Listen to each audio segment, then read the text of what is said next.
Hero Honda वाला गुंडा के जेल भ गेल। एखन अहाँ सब सुनि रहल छी आरजे म्यूजिक कमलावर पट्टी के प्रस्तुति। मुन्ना राव जेल भ गेल।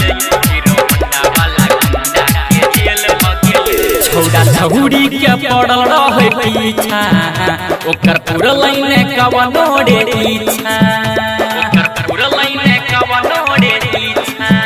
छौड़ा छौड़ी के पड़ल रहे पीछा ओकर पूरा लाइन कवनो रे पीछा। केने रहे चढ़ाई ओकर छूटल पढ़ाई केने रहे चढ़ाई ओकर छूटल पढ़ाई ओकरे चक्कर में फेल भ गेले। प्यार मोहब्बत खेल भ गेलै हीरो होंडा वाला गुंडा के जेल भ गेलै। प्यार मोहब्बत खेल भ गेलै हीरो होंडा वाला गुंडा के जेल भ गेलै। वाला गुंडा के जेल भ गेले। एखन अहाँ सब सुनि रहल छी आरजे म्यूजिक कमलावर पट्टी के प्रस्तुति। मुन्ना राव जेल भ गेले। हीरो होंडा वाला गुंडा के जेल भ गेले। करे रहे छौड़ा खूब रंगदारी जही तही उतारत दै छै गाड़ी ओकरे चक्कर में रे पड़ले बड़का भारी। याद एलै ओकरा पुलिस मारी याद एलै ओकरा पुलिस मारी। करे रहे छौड़ा खूब रंगदारी जही तही उतारत दै छै गाड़ी ओकरे चक्कर में रे पड़ले बड़का भारी।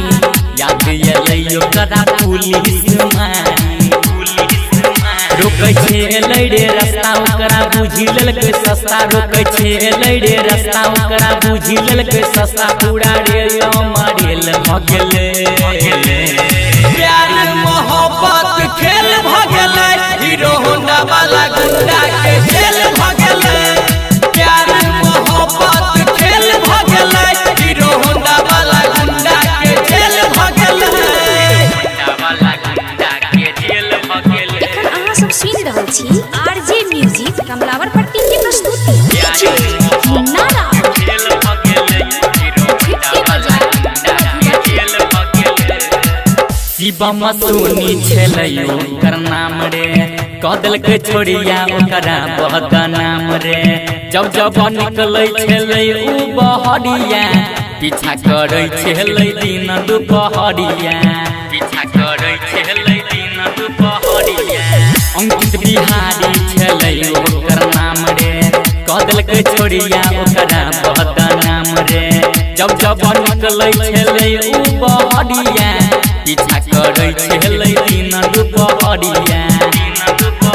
अब करते कोन उपाय भेलै पुलिस से लड़ाई अब करते कोन उपाय भेलै पुलिस से लड़ाई हाई कोर्ट सँ बेल भ गेलै।